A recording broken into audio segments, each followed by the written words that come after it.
और एक बात कहूं, महाराज जी से निवेदन के साथ कहूंगा, कल की जो कथा है महाराज, और आप सबसे कह रहा हूं, कल की कथा कोई जीव की कथा नहीं, भक्त की कथा नहीं। कल रास पंचाध्यायी का जो वर्णन होगा, ये भगवान के हृदय की कथा है। कल का प्रसंग भगवान के हृदय के तत्व से जुड़ा हुआ प्रसंग होगा, जिसमें भक्त भगवान का मिलन है, भक्त भगवान की प्रभा है। और एक बात बताऊं, जो लोग भक्त भगवान की प्रभा में आकर के अपने आप को भिगो देते हैं या उसमें प्रवेश करा देते हैं, तो महाराज महापुरुष कहते हैं, जितना जीव परमात्मा के नाम में अपने आप को भिगोना चाहता है, और चाहता ही नहीं, डुबोना भी प्रवेश करना चाहता है, व्यक्ति डुबो नहीं पाता, तब तक भगवान उसके हृदय में उतर जाते हैं। ये कल की कथा का प्रसंग है, रास पंचाध्यायी। क्योंकि जिस भाव में गोपियां भगवान से मिलने के लिए नहीं आतुर हुई और न जाना चाहती थी वो कृष्ण के पास, लेकिन भगवान की स्वेच्छा निर्मित है। जिन भक्तों को अपने अधीन बुलाने के लिए जिस परमात्मा की इच्छा उदित हो जाए, तो महाराज उससे बड़ा परम सौभाग्यशाली कौन हो सकता है, कौन हो सकता है। पूज्य महाराज श्री से निवेदन के साथ कल की अद्भुत कथा, और मेरे लिए खास करके, क्योंकि महाराज जी गुरु कृपा से, पूज्य महाराज श्री ब्रह्मलीन की कृपा से, सभी संतों की, माता पिता की कृपा से इस भूमि से मेरा संबंध तो मैंने आपको बताया ही, लेकिन इस भूमि के प्रताप का ही संबंध एक है कि परसों में नहीं आ पाया था महाराज श्री, क्योंकि मैं मथुरा था। मैं इस भूमि की पावन धरा से संबंधित रखने के कारण पहली बार महाराज जी यूरोप जा रहा हूं, और उसमें भागवत दर्शन पर एक भाष्य होगा। उसमें हम 5 संत हैं, तो मई में तो उसका पासपोर्ट था। तो मेरे लिए कल की जो कथा भागवत दर्शन का पूरा निचोड़ अगर है तो रास पंचाध्यायी है। मेरे लिए तो विशेष कल का दिन है, क्योंकि ये विशेष दिन मुझे 7 समुद्र पार ले जाने वाला है। और जब वहां जो भी वाणी प्रवाह होगी, उस वाणी में आचार्य जी का मुझे दर्शन होने लगेगा, तो आनंद ही कुछ अलग होने लगेगा, आनंद ही कुछ अलग होने लगेगा। तो मैं तो बस आप सबसे एक ही बात कहूंगा, भागवत शोध है, चिंतन है, मनन है, स्मरण है, आत्मा स्वरूप का शोध है। हम इस जगत में आए क्यों, इस जगत में आने का कारण क्या है, ये हमें भागवत महिमा बताती है, हमें शास्त्र बताते हैं, महापुरुषों का हमें मार्गदर्शन बताता है। क्योंकि जिस परमात्मा को हम बाहर ढूंढ रहे हैं ना, वो परमात्मा बाहर नहीं है, बोले शब्द के विग्रह में विराजमान है, वाणी के विग्रह में विराजमान है। एक मुझे बात याद आती है छोटी सी। एक बार क्या हुआ, भगवान विष्णु बड़े परेशान हो गए, बड़े विचलित होने लगे, दुखी हो गए। तो मैया लक्ष्मी ने पूछा, प्रभु आप दुखी क्यों हो, क्या कारण है। भगवान विष्णु कहने लगे, देवी क्या बताऊं, मुझको ऐसा लगे मुझको एकांत चाहिए, मैं एकांत जाकर के रहना चाहता हूं। बोले क्यों। बोले क्या बताऊं, इस मनुष्य से मैं इतना दुखी हुआ हूं, इस जब कारे मूड के थे महाराज, भगवान भी दुखी है, बहुत दुखी है। बोले इस कारे मूड से मैं बहुत दुखी हूं, एकांत मुझे चाहिए, ये कभी नहीं आ पाए। बोले इतने दुखी हो गए। बोले हाँ। बोले दुख होने का कारण तो बताओ, कारण क्या है। बोले कारण छोटा सा है। बोले क्या। बोले 10 रुपए देता है, 10 लाख मांगता है, एक लोटा चढ़ाता है, फैक्ट्री मांगता है, और अगर मैं देने भी लगूं और देने के बाद भी मुझे भूल जाता है, ये सबसे बड़ा दुख का कारण है, सबसे बड़ा दुख का कारण है। तो मैं एकांत रहना चाहता हूं। मैया ने कहा अच्छा क्या। तो बोले क्या किया जाए। बोले देवताओं को बुलाओ। महाराज देवता आ गए। किसी ने कहा कंदराओं में चले जाओ, किसी ने कहा हिमालय में चले जाओ, किसी ने कहा गुफाओं में चले जाओ, किसी ने कहा अंतरिक्ष में चले जाओ। भगवान कहने लगे ये कार्य मूढ़ों को बड़ा खतरनाक है, सब जगह पहुंच जाए। अंतरिक्ष में भी चंद्रमा पे पहुंच चुका है महाराज, ये हर जगह पहुंच सकता है। ऐसा कोई उपाय बताओ ये चाह के भी ना पहुंच पाए, उसके सारे साधन विफल हो जाएं, ऐसा कोई उपाय बताओ। तब भगवान सूर्य ने कहा एक उपाय है महाराज, जहां तुम परम स्वतंत्र रह सकते हो, जहां परम आनंद के साथ रह सकते हो, ये मनुष्य तुम्हारे तक कभी नहीं आ सकता। वो एक जगह है, भगवान ने कहा जल्दी बताओ कौन सी ऐसी जगह जहां मैं परम स्वतंत्र रहूं। तब भगवान सूर्य ने कहा तुम्हारी परम स्वतंत्रता का साधन और स्थान एक ही है। बोले क्या? बोले तुम मनुष्य के हृदय में जाकर के बैठ जाओ, वहां परम स्वतंत्र रहोगे। मनुष्य के हृदय में जाकर के बैठ जाओ और मनुष्य तुम्हें बाहर ढूंढने का प्रयास करेगा, तीर्थों में ढूंढेगा, मंदिरों में ढूंढेगा, गुरुद्वारे में ढूंढेगा, हर जगह ढूंढेगा, लेकिन अपने आत्म स्वरूप में कभी तुम्हें ढूंढेगा नहीं। और जब तक वो आत्म स्वरूप का चिंतन नहीं करेगा तब तक उसे तुम्हारी प्राप्ति नहीं हो सकती।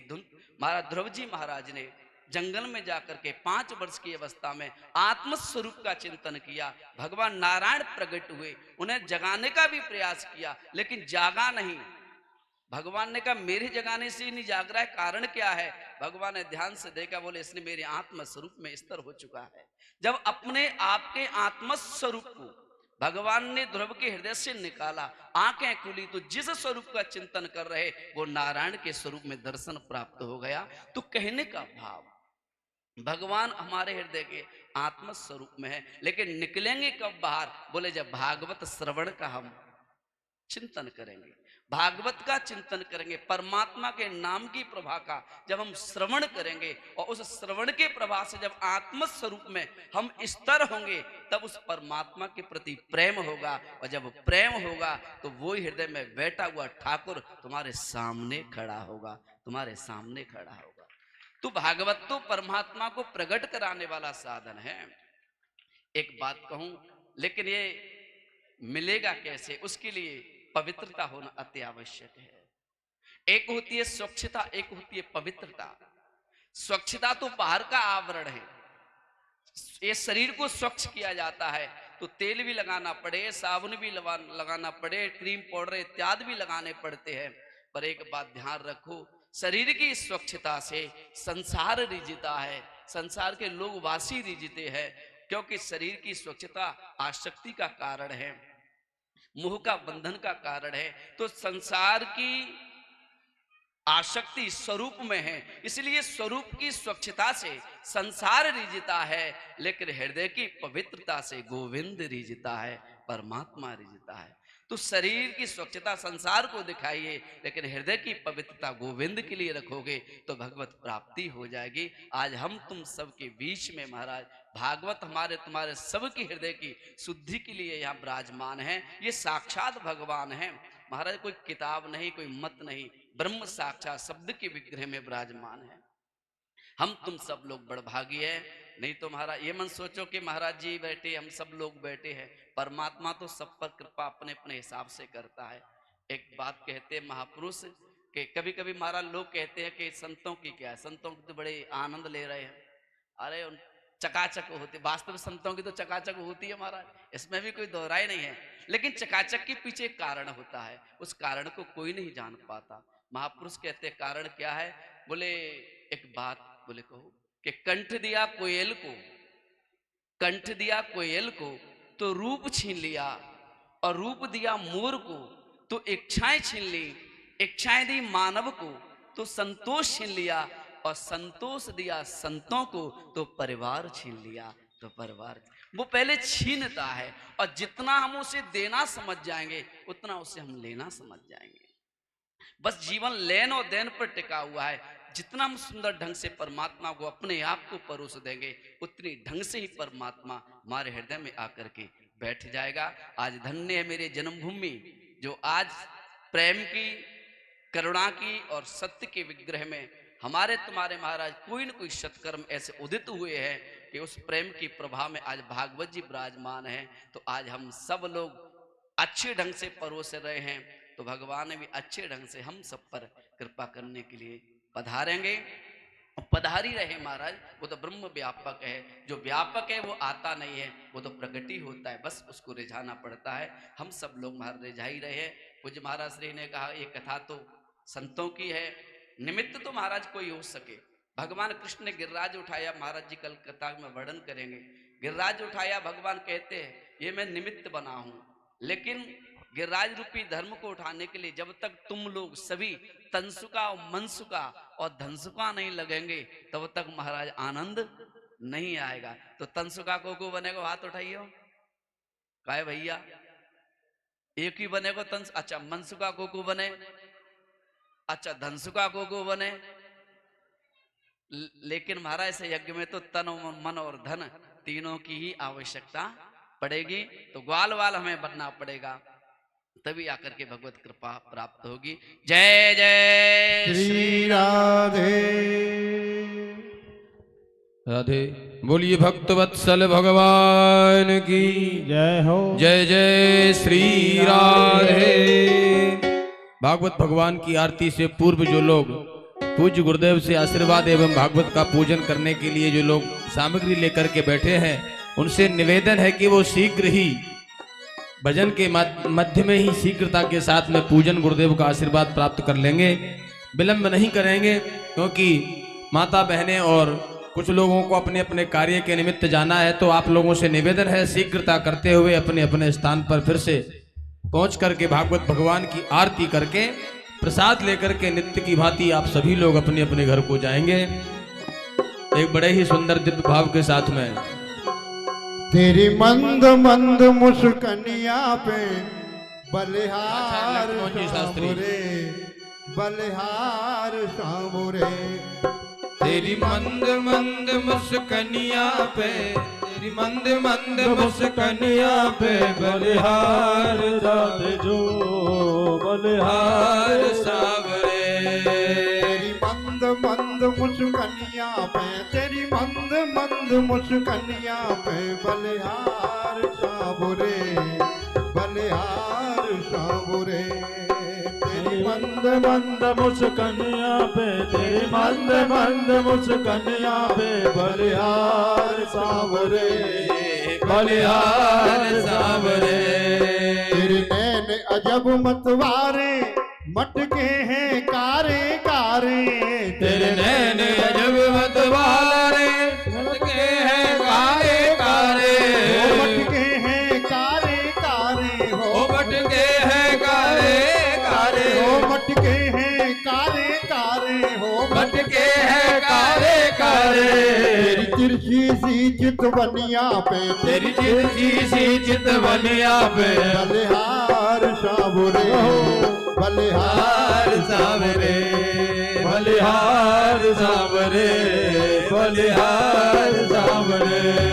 तेरी मंद मंद मुस्कनिया पे, तेरी मंद मंद मुस्कनिया पे बलिहार सावरे, बलिहार सावरे।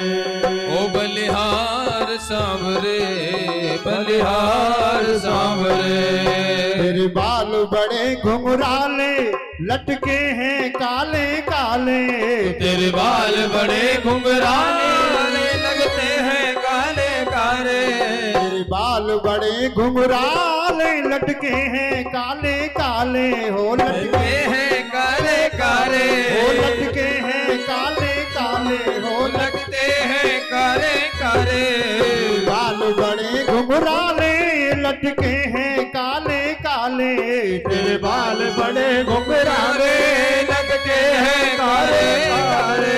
तेरी मोर मुकुट लटकनिया पे, तेरी मोर मुकुट लटकनिया पे बलिहार सावरे, बलिहार सावरे। बलिहार सावरे, बलिहार सावरे।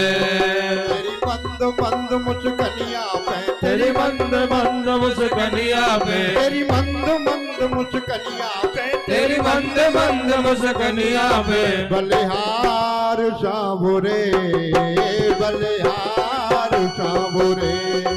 ओ बलिहार सावरे, बलिहार सावरे।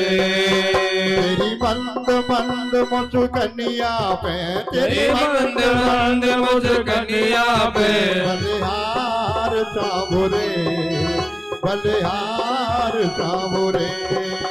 बलिहार